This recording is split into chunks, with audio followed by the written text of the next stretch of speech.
All right, everybody. Welcome back to the Above Board podcast. Now, this one's going to feel a little different.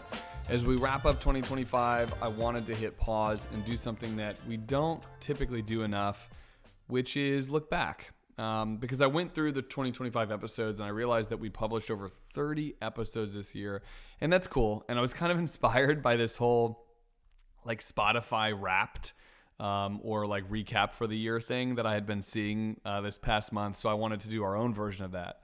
And what I love is it's not 30 episodes of noise. It's 30 conversations that continue circling the same mission, which is helping people build a life that they actually want and then using money as a tool to support it.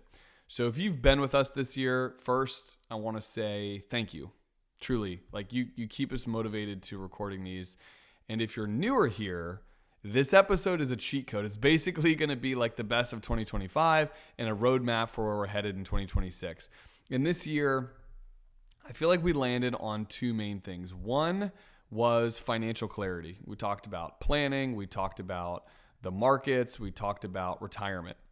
And then the other one was personal growth, going over things like leadership and habits and identity. And honestly, I think we learned yet again that those two things are not separate. They are all very connected. So we kicked off 2025 with an episode that Rich and I recorded called New Year, New Disciplines. And we set the tone with one word, and that word was focus.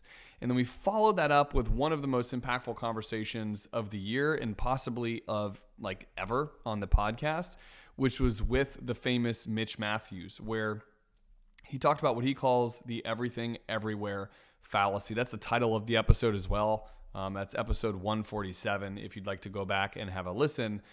But specifically, the conversation hit so well for me in all areas of life, but it was actually, I think, the mantra that I took from this episode with Mitch, and it was the be one place well concept.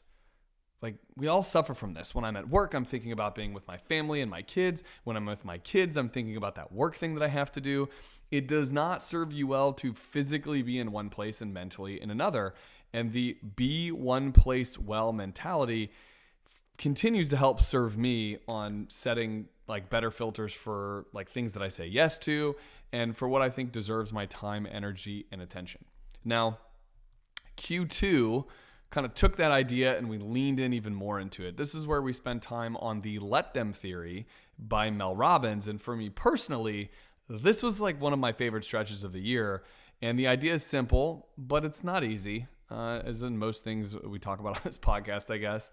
But it's hey, let people be who they're going to be. Let them show you who they're going to be. Let situations unfold the way they're going to unfold, and then focus on what you can control, which is you. And for a lot of us, especially like high-performing individuals, which I think that's a lot of who listens to our podcast, this is hard. Man, is it hard. Like, we want to manage outcomes. We want to smooth things over. We want to fix, adjust, rescue situations. And those episodes were really about learning to release what is not ours and doubling down on what we can control. And that theme showed up everywhere this year for me, in my business, in my in my family life. And then certainly, I think for a lot of people, how we make financial decisions. In fact, it's funny, like my mom reminded me earlier this month of December that I was clearly like visibly stressed out about all things that I had going on in my life. And she reminded me, she said, hey, John, be one place well and let them. And I thought, whoa, how funny and like yet not so surprising that those two concepts like go very perfectly hand in hand together. So thank you, Mom, for that reminder and for being a huge listener to our podcast. Honestly, I think I need to go back and reread the book by Mel Robbins, The Let Them Theory. And for those that want to go back and listen to those episodes, it was a part 1, part 2 series. You can go back and listen. It's episode 155 and 156. Now, if Q1 and Q2 were about mindset, Q3 was about money and like real world money stuff. And so we spent a good chunk of time talking about the markets, about volatility, behavioral finance, and the emotional side of money. And here's what kept coming up again and again. The markets are going to do what the markets are going to do. And the real truth, or like the real variable, is how we respond to that. And these episodes that we filmed during this time we talked about things like loss aversion and emotional allocation. And it was not about trying to predict what the markets are going to do. It was about helping people make better decisions in the midst of uncertainty. And if you listened to those episodes and thought like, oh yeah, that's me, like good.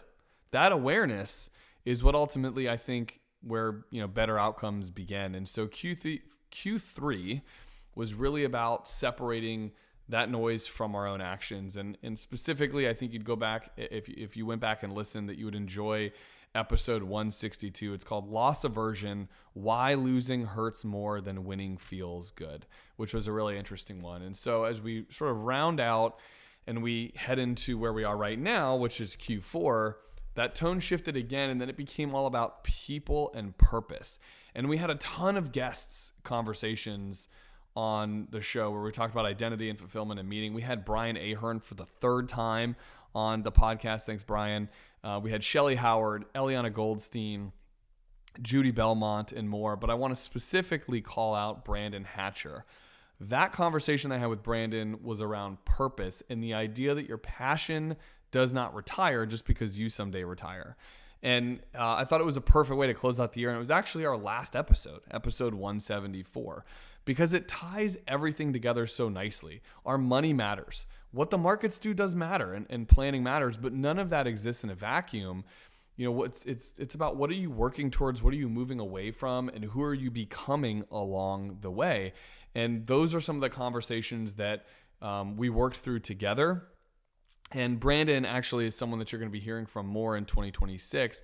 And I am genuinely excited for where those conversations are going to go. I joke all the time on this podcast that it's a journey and collection of our thoughts and feelings and like the real world struggles that I'm experiencing, or the Rich B is experiencing, or Matt is experiencing. And I think the beauty in this is that we can kind of share those experiences or share some of the things that we're struggling with, and talk about what we're doing about those, or how we might, get better, or talk to a guest about that is a subject matter expert. Because I think sometimes we all need to hear those messages and just have those real conversations. I know it's not just me. So I think for me, as I'm kind of summing all of this up, it's be one place well, focus on the things in life that you can control. It's your purpose, it's your why, it's what's moving you towards growth. And for the rest of it, just let them. And so as we look ahead into season 6, which is also ironically 2026, it's kind of nice that those matched up. Here is what I'm excited about.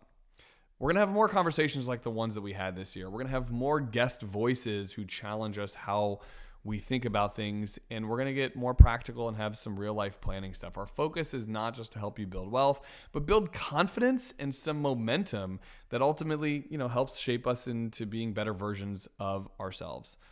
If you listen this year, share an episode or reach out with feedback, and most importantly, thank you.